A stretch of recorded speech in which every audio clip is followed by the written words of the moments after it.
G'day guys and welcome back to the True Footy YouTube channel for Just the Tips, round 2 edition. Now I did pretty well last week. It started terribly with Richmond upsetting Carlton. Terrible for my tips, I mean. Great game of footy. But I got every tip correct after that, which was something that doesn't happen often to this guy. Even though it was a very depressing weekend as a West Coast fan, and I'm sure Fremantle, Port Adelaide, Carlton fans are all sort of feeling the same way, maybe St Kilda fans as well. It was an interesting round 1, absolutely, but today we are here to talk about round 2, which kicks off tonight with Carlton versus Hawthorn. We will be live on the True Footy YouTube channel once again with Druzy and Dylan Alexander doing footy from the flat. So make sure you tune into that. But for now, let's crack in. Oh, no, I went too early. Sorry, I'm still rusty doing this. We need to shout out who did well last week in the footy tipping. So we had Spud McSaxman, that's a great name, with the best result of anyone in an 1,800 member tipping competition with 8 out of 9. So well done, with the margin just being 2. Outstanding. That means that nobody got a correct 9.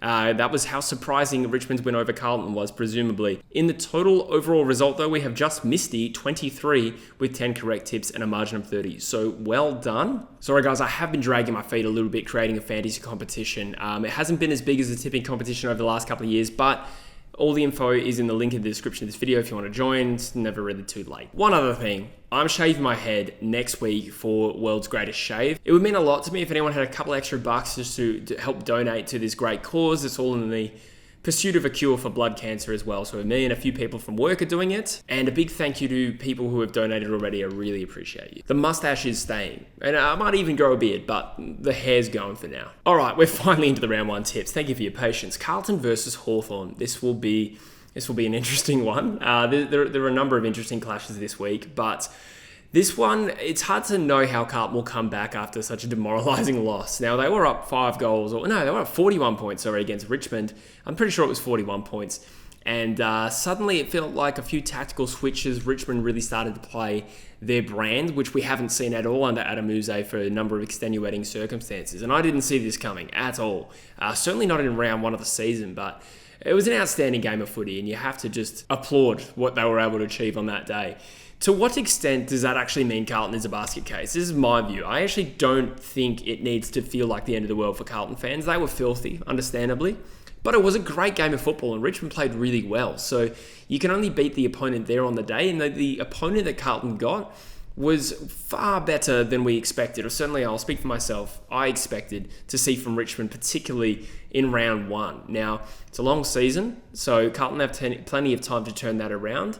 I would expect them to put in an improved performance this week, and I think they've had certainly a reality check. The unfortunate side of that is that they're playing Hawthorn, who have not put a foot wrong since about round 10 of last year, or round 7 or something, whatever it was. Hawthorn have started the season very strongly. Professional win over Essendon, even though the stats sort of indicated that Essendon sort of bested them in a few ways. Hawthorn played their transition style very, very effective, and they were great in the 2 games they've played, beating Sydney in Sydney, and then of course Essendon at the MCG. So Carlton, I would expect to be a tougher opponent than Essendon, even though Essendon did well.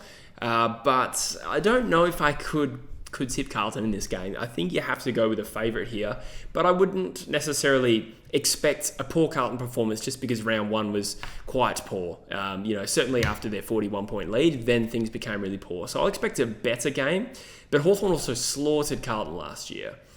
I think Carlton had a few injuries. Either way, let's call it 26 points.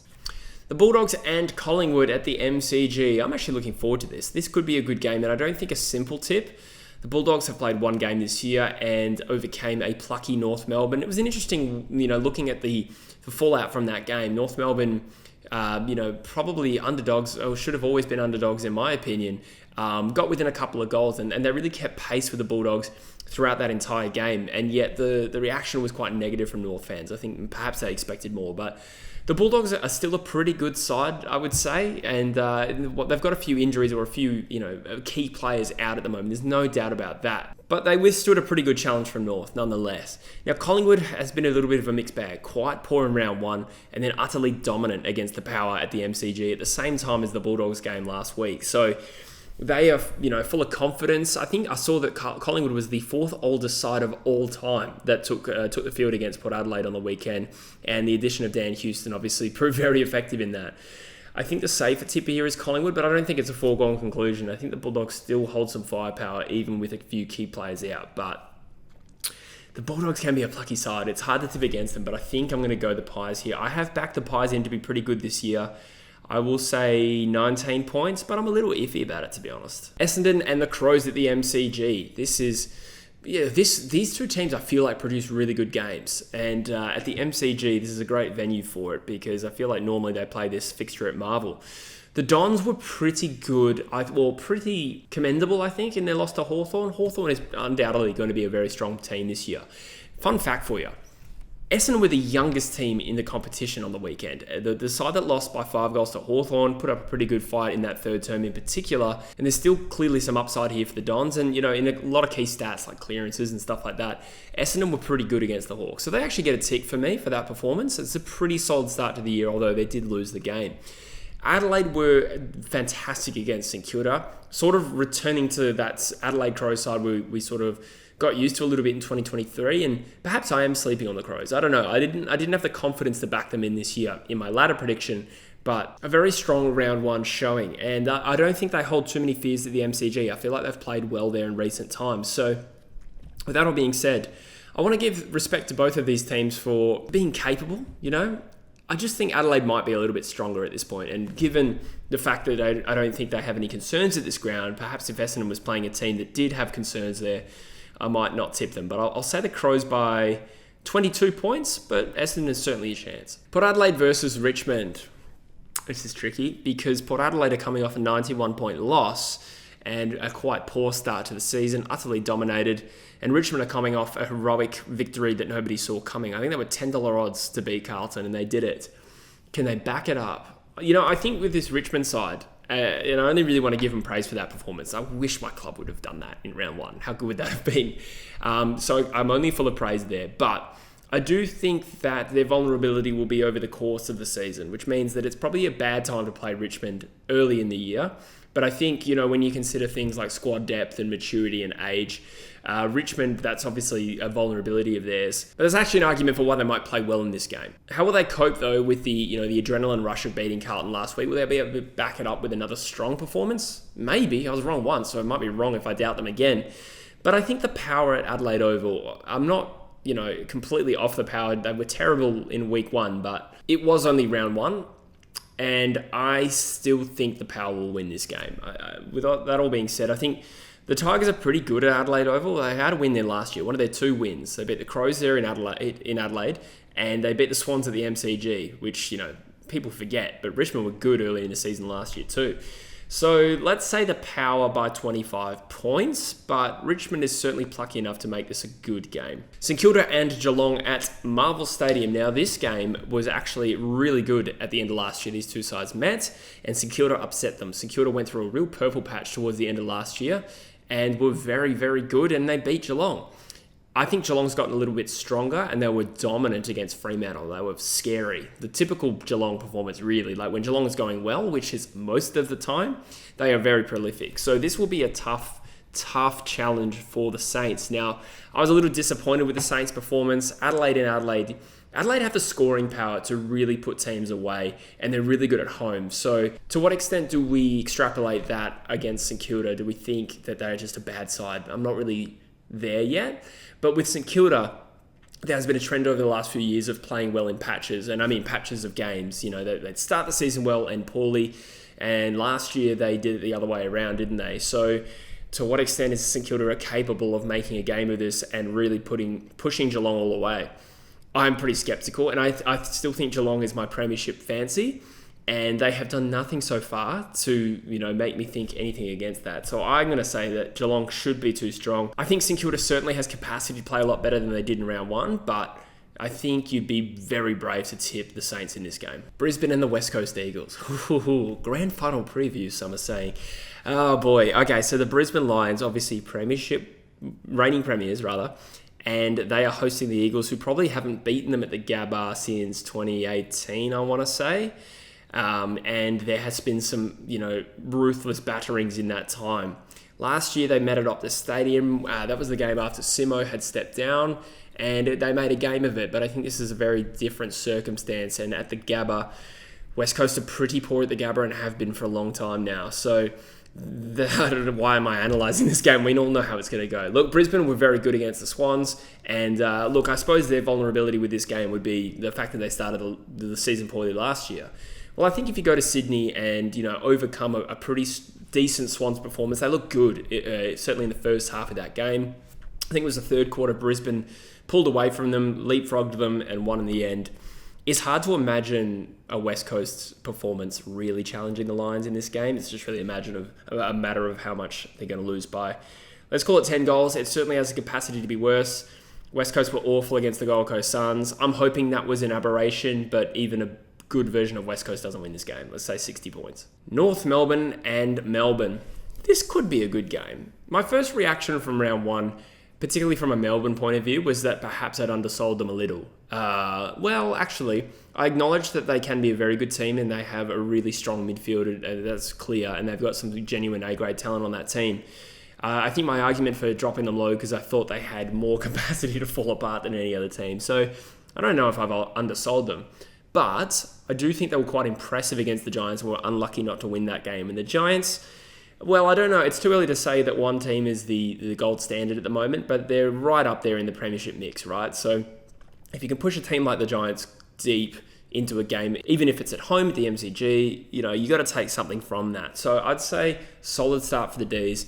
And North Melbourne were quite competitive against the Western Bulldogs. And, the defence wasn't great and it lacked some polish, absolutely, but it's going to be that sort of year for North Melbourne, and I would have honestly, on paper, taken a 2-3 goal loss against the Bulldogs at the start of the game for North. Maybe, their fans are a little bit more optimistic than I am. But this game presents a different challenge. Now, I think it's hard to compare who's a more difficult opponent, the Western Bulldogs and Melbourne. I would say right now it could be Melbourne, just given the fact that the Bulldogs are missing some of their key stars. You add Bont into that team, and obviously it's going to be a lot better. Now, I think last year they pushed them close, didn't they, North Melbourne? I think it was 3 points they lost by, and it was a great performance by North Melbourne, and I feel like they hemmed them in late, didn't they? This will not be a simple win for Melbourne, but I think I'm still going to tip them. I'm going to tip them by 13 points in a good game, but I think North Melbourne will fall short again. And finally, Fremantle versus the Sydney Swans. Again, this is a tough one to pick, and I looked at the ESPN footy tipping percentages to see, who was tipping who, and this game was the most even. 1% of people tipped West Coast to beat Brisbane. That made me laugh, but that's probably still too high. But this one was about 48-52 or 52-48, and I think it was Fremantle's way. And it is really hard to tip. Last time they met, they played twice last year. Fremantle beat them in Sydney, and Sydney walloped them in Perth, but that was right after the news of Cam McCarthy's death, so some extenuating circumstances for so many players that day. So the form line's a little bit mixed there. Fremantle's a pretty good team in Sydney. Sydney's a pretty good team in Perth. So who's going to win this game? Both teams are winless. Fremantle's had one performance that was quite poor by their standards. Interestingly, I said Essendon were the youngest team in the competition this week. Fremantle were the least experienced, so their average age wasn't the lowest, but their games experience by mean average was the lowest, which is interesting. A little bit of an excuse, I suppose. You kind of get a little bit frustrated on their behalf that after all this time, they still have the least experienced team in the competition. How does that happen? Murphy Reed's 4 goals was outstanding, by the way. Look, to what extent can Fremantle band together and overcome Sydney? Sydney hasn't been poor this year. They've got their injuries, no doubt. They were beaten by a strong Hawthorn side, no doubt, and at three-quarter time they were right in that game. Same thing with the Brisbane Lions. They were great for a half, got leapfrogged in the third, nearly came back and won. I'd say that Sydney are far from really, being under the pump, considering the quality of their opponents, the Brisbane Lions and Hawthorn. So there is some expectation that they will come and play well at this ground at Optus Stadium. Fremantle at home can be a different beast. They're not bad away, don't get me wrong, but with a home crowd, there is a chance that they really pull out a performance that will rectify to some extent how poor they were in round one.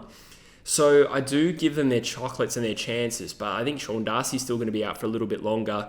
I think Shea Bolton, as far as I could tell, is still a test for this week. I'm not sure if he's playing, and we haven't even seen him play in the purple yet. So I think I'm going to go with a slightly safer bet in Sydney. I say safe bet. Most people disagree with me according to ESPN, but I think Sydney will be a little bit strong on the night. It's unfortunate Fremantle's only had one crack and it was quite poor. So I don't want to read too much into that. I think they'll be fine over the course of the season. Am I doubting their top 4 chances now? A little, don't get me wrong. But I think they're still absolutely a finals contender, so I don't think this will be one-sided. Having said all that, let's go Sydney by 6 points in a great game, hopefully. Great, so usually we look at the ladder at the end of the round. It's going to be a little bit compromised for a little while with certain teams playing a little bit more. I think there's 4 teams that have played an extra game. So we got Hawthorn at the top, Geelong, Adelaide and the Brisbane Lions making up the top 4. West Coast with a percentage of 42 down in 18th. Hopefully that is not a recurring theme for this season. But let me know in the comments, guys, what you agree with and disagree with. Upset of the round. Could it be Essendon over Adelaide? I feel like people are jumping on Adelaide and overriding Essendon a little bit. But yeah, maybe. North could absolutely beat Melbourne.